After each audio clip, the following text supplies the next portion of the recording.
ಜಿ5 ಇರುವಾಗ ನೀವು ನಿಮ್ಮ ನೆಚ್ಚಿನ ಶೋಗಳನ್ನ ಎಂದಿಗೂ ಮಿಸ್ ಮಾಡಿಕೊಳ್ಳುವುದಿಲ್ಲ. ಅದು ಸಂಪೂರ್ಣ ಉಚಿತವಾಗಿ. ಅತ್ತೆ, ಜಾನು ಫೋನ್ ಮಾಡಿದ್ರಾ? ಎಷ್ಟು ಗಂಟೆ ಬರ್ತಾಳಂತೆ? ಅವಳು ಬರ್ತಾ ಇಲ್ವಂತೆ ವೀಣಾ. ಅಯ್ಯೋ, ಯಾಕೆ? ಎಕ್ಸಾಮ್ ಮುಗಿಸ್ಕೊಂಡು ಅಳಿಯಂದ್ರ ಜೊತೆ ಮನೆಗೆ ಹೋಗ್ತಿದ್ದಾಳಂತೆ. ಅಲ್ಲಿಂದಲೇ ಓಡಾಡ್ಕೊಂಡು ಎಕ್ಸಾಮ್ ಬರೀತೀನಿ ಅಂತಿದ್ದಾಳೆ. ನೋಡಿದ್ರ ಅತ್ತೆ, ನಮ್ ಜಾನು ಚಿಕ್ಕವಳು, ಅವಳಿಗೆ ಏನೋ ಗೊತ್ತಾಗಲ್ಲ ಅಂತಿದ್ರಿ. ನೋಡಿ ಅವಳಿಗೆ ಎಷ್ಟು ಜವಾಬ್ದಾರಿ ಬಂದಿದೆ ಅಂತ. ಗಂಡನ್ ಬಿಟ್ಟು 1 ನಿಮಿಷನೂ ಇರಲ್ಲ ಅಂತಾಳೆ. ಈ ಸಲ ಬರ್ಲಿ, ವಿಚಾರಿಸ್ಕೊತೀನಿ. ಬಾ.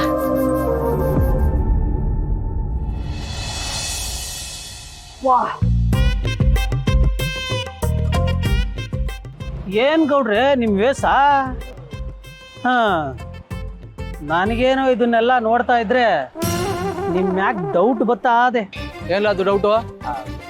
ಏನಿಲ್ಲ, ಏನು ಆಗ್ದಿದ್ರು ಸುಮ್ಕೆ ಕೈಗೆ ಕಾಲ್ಗೆ ಏನಿಲ್ಲ ನಿನ್ ಮಾತಿನ ಅರ್ಥ. ನನ್ಗೇನು ಆಗ್ದಿದ್ರು ನಾನು ಬ್ಯಾಂಡೇಜ್ ಸುತ್ಕೊಂಡು ಅಲ್ಲಿ ಇಲ್ಲಿ ಓಡಾಡ್ತೀವಿ ಅಂತ. ಸುಮ್ಗಿರ್ಲ, ನೀನ್ ಯಾಕ್ಲ ಹಿಂಗಡಿಗೆ? ಪಾಪ ನಮ್ ಗೌಡ್ರು. ನನ್ ಕಷ್ಟ ಏನಂತ ನಿನ್ ಒಬ್ಬನಿಗೆ ಕಲ ಗೊತ್ತಾಗಿರೋದು. ಗೌಡ್ರೆ ನಿನ್ನ ನೋಡ್ತಾರೆ ಹೊಟ್ಟೆ ಕಣ್ಣು ಕಿವುಸ್ತಂಗ ಆಯ್ತದೆ ಅಲ್ವಲ್ಲ? ಹೇಳ ಅವ್ನ್ಗೆ. ಇಲ್ಲ ಹೇಳ, ನಮ್ ಗೌಡ್ರ ಮೇಲೆ ಅನುಮಾನ ನಿಂಗೆ. ಮತ್ತೆ ಒಂದ್ ಕೆಲ್ಸ ಮಾಡ್ಬೇಕಲ್ಲ, ನಾನು ಮೊಬೈಲ್ ಅಲ್ಲಿ ತಮಟೆ ಸೌಂಡ್ ಹಾಕ್ತೀನಿ. ಗೌಡ್ರು ಕೈ ಕಾಲು ಹಂಗೆ ಇದ್ರೆ ಏನೋ ಆಗದೆ ಅಂತ, ಅವ್ರ ಕೈ ಕಾಲು ಏನಾದ್ರು ಅಳ್ಳಾಡಿದ್ರೆ ಏನೂ ಆಗ್ಲಿಲ್ಲ ಅಂತ. ಹೆಂಗೆ ಗೌಡ್ರೆ? ಸರಿ ಕಣಪ್ಪ, ಹಾಕು ನೋಡಮ್ಮ. ಇಲ್ಲ ಪೌಡ್ರು ಬೇಡಕಲ್ಲ, ಬೇಡಕಲ್ಲ, ಎಲ್ಲ ಸೋಯ್ತದೆ, ಸುಮ್ನೆ ಬೇಡಕಲ್ಲ. ಬೇಕು ಕಲ ಹಾಕ್ಲಾ? ಈಗ ನೋಡ್ಲಾಕರ ಮತ್ತ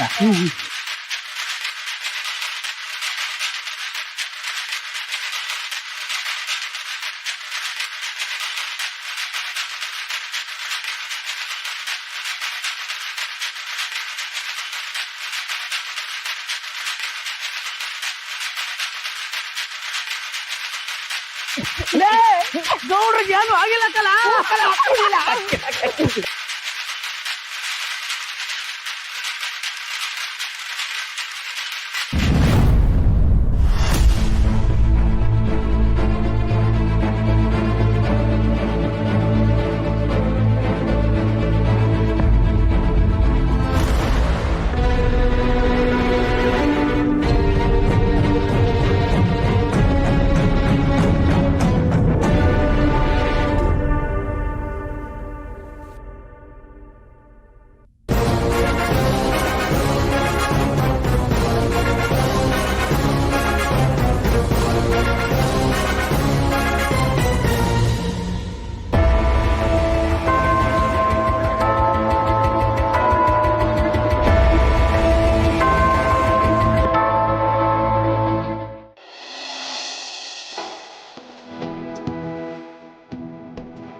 ಅಪ್ಪ, ಮನೆ ಎಷ್ಟು ಕ್ಲೀನ್ ಆಗ್ಬಿಟ್ಟಿದೆ. ಕೆಲ್ಸವ್ರು ಬಂದಿದ್ರಾ? ಇಲ್ಲ, ನಾನು ಹೇಳಿದ್ನಲ್ಲ ಹೌಸ್ ಕೀಪಿಂಗ್ ಸ್ಟಾಫ್ ಅವ್ರು ಬರ್ತಾರೆ ಅಂತ. ಅವ್ರು ಬಂದು ಕ್ಲೀನ್ ಮಾಡ್ಕೊಂಡು ಹೋಗಿದ್ದಾರೆ.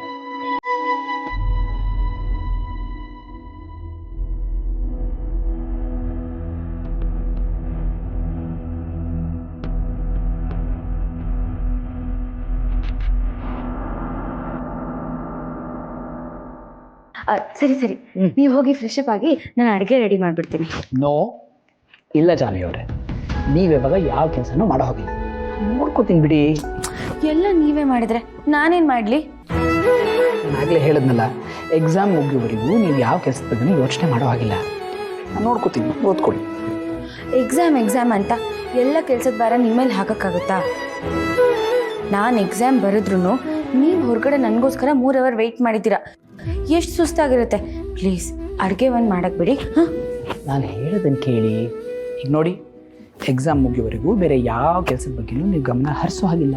ಈಗ ತಾನೇ ಹೇಳೋದಲ್ಲ, ಬ್ಯಾಗ್ ತೊಗೊಳ್ಳಿ, ನೀವು ಓದ್ಕೋತಾ ಇರಿ, ನಾನು ಬೇಗ ಅಡುಗೆ ರೆಡಿ ಮಾಡ್ತೀನಿ.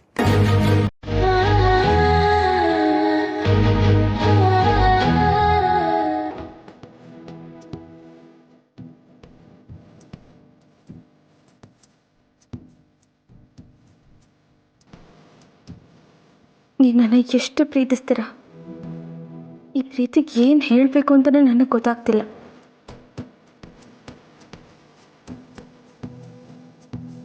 ಅರೆ ಯಾಕೆ ಚಿನ್ವರಿ ಏನಾಯ್ತು?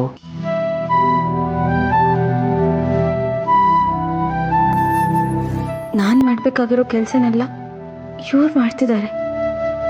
ಇವ್ರ ಪ್ರೀತಿನ ಅರ್ಥ ಮಾಡ್ಕೊಳ್ಳೋಕೆ ಆಗ್ತಿಲ್ಲ. ಯಾಕೆಲ್ಲ ನಿಂತ್ಬಿಟ್ರಿ? ಹೋಗಿ ಓದ್ಕೊಳ್ಳಿ.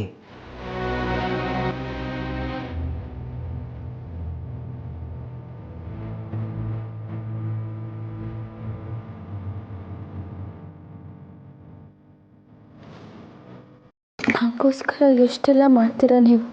ನನಗೇನು ಕೆಲಸ ಮಾಡಿಸಲ್ಲ, ಕಸ ಗುಡ್ಸೋಕ್ಕೂ ಬಿಡಲ್ಲ. ಯಾಕಿಷ್ಟೆಲ್ಲ ಪ್ರೀತಿ ಮಾಡ್ತೀರಾ? ಯಾಕೆಷ್ಟೆಲ್ಲ ಪ್ರೀತಿ ತೋರಿಸ್ತೀರಾ ಅಂದರೆ, ನಾನು ಇದನ್ನೆಲ್ಲ ಮಾಡೋದು ನೀವು ಸಂತೋಷವಾಗಿ ಆರಾಮಾಗಿರಬೇಕು ಅಂತ ತಾನೆ. ನೀವೇ ಹೀಗಾಗ್ಬಿಟ್ರೆ ಹೇಗೆ? ಎಲ್ಲಿ ಚಿಯರ್ ಅಪ್, ಸ್ಮೈಲ್. ಇಷ್ಟೆಲ್ಲ ಪ್ರೀತಿ ಕಾಳಜಿ ತೋರಿಸೋ ನಿಮಗೆ ದೇವ್ರು ಯಾಕೆ ಹಾಗೆ ಮಾಡಿಬಿಟ್ಟ? ಪ್ರೀತಿನೇ ಉಸಿರಾಗಿಸ್ಕೊಂಡಿರೋ ನಿಮ್ಮನ್ನು ನಿಮ್ಮ ಜೀವನದಲ್ಲಿ ಪ್ರೀತಿನೇ ಇಲ್ಲದೆ ಇರೋ ಹಾಗೆ ಮಾಡಿಬಿಟ್ಟ. ಮೋಸ್ಗಾರ ಅವನು. ನೋಡಿ, ದೇವರು ನನಗೆ ಅವಾಗ ಮೋಸ ಮಾಡಿರ್ಬೋದು, ಆದರೆ ಈಗ ಆ ಮೋಸಕ್ಕೆಲ್ಲ ಕಾಂಪನ್ಸೇಷನ್ ಅನ್ನೋ ಹಾಗೆ ನಿಮ್ಮನ್ನೇ ಕೊಟ್ಟಿದ್ದಾನೆ. ನೋಡಿ, ನಾನು ಹೀಗೆ ಮಾತಾಡಿದ ತಕ್ಷಣ ನೀವು ಇಮೋಷ್ನಲ್ ಆಗಿಬಿಡ್ತೀರಿ. ನಡೀರಿ, ಫ್ರೆಶ್ ಅಪ್ ಆಗಿ ನಾನು ಬೇಗ ಅಡುಗೆ ಮಾಡ್ಕೊಂಬರ್ತೀನಿ, ಊಟ ಮಾಡೋಣ. ಸ್ಮೈಲ್.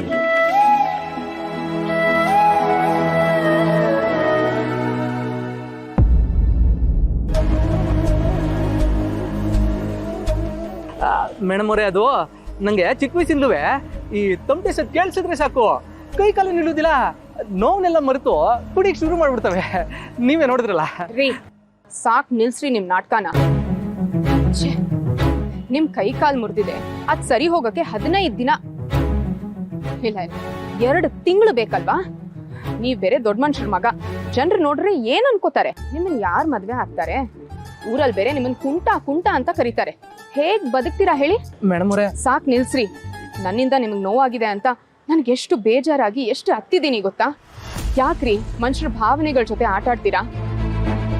ಎಷ್ಟೆಲ್ಲ ಮಾತಾಡ್ಬಿಟ್ರಿ, ಏನೆಲ್ಲ ಅಂದ್ರಿ, ನಿಮ್ಗೊಂದ್ ಚೂರು ನಾಚಿಕೆ ಆಗಲ್ವಾ? ಮೇಡಮ್ ಅವರೇ, ಅದೇನಾಯ್ತು ಅಂದ್ರೆ. ಸಾಕ್ ನಿಲ್ಸ್ರಿ.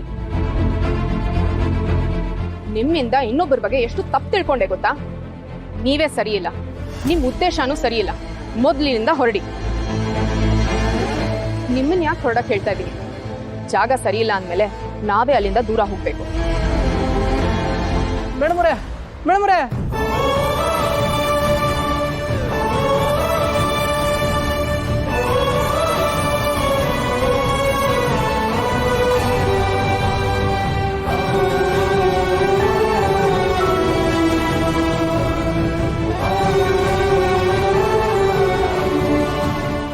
ZEE5 ಆಪ್ ಡೌನ್ಲೋಡ್ ಮಾಡಿ ಎಲ್ಲಾ ಸಂಚಿಕೆಗಳನ್ನು ಸಂಪೂರ್ಣ ಉಚಿತವಾಗಿ ನೋಡಿ.